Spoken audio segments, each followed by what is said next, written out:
Abdulloh saxovatli, qalbi yumshoq kishi edi. Uni Ahmad ismli kambag'al qo'shnisi bor edi. Bir kuni Ahmad ko'p molga muhtoj bo'lib qoldi. Lekin unga ko'mak beradigan kishi topilmadi. Oxir-oqibat uyini sotishga qaror qildi. Xaridorlardan biri Ahmadga "Qancha deyapsiz?" deb savol berdi. Ahmad 1000 dinor deb javob berdi. 1000? Atrofida bunday uylar 500 dinor turadi-ku. Narxini oshirib yuboribsiz-ku.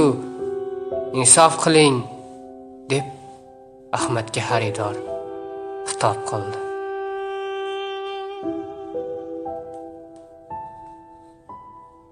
To'g'ri aytasiz, birodar. Lekin bu uyning qo'shnisi saxovatli, yaxshi inson. Ismi Abdulloh. Kasal bo'lsam ko'rgani chiqadi, hol ahvol so'raydi, xursand bo'lsam sevinadi, xafa bo'lsam hamdard bo'ladi. Shu hovlida yashayotganimdan beri bir og'iz yomon gapini eshitmaganman.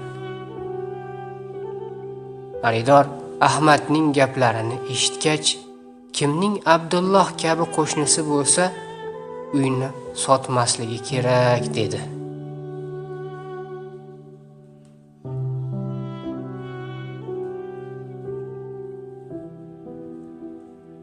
Abdulloh qo'shnisi va xaridor o'rtasida bo'lib o'tgan gaplarni eshitib xafa bo'ldi.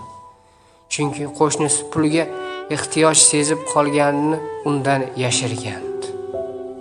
Abdulloh darhol Ahmadning oldiga borib, "Ey aziz qo'shnim, sizga qancha pul kerak bo'lsa mana oling", deya bir xalta hamyonni chiqardi.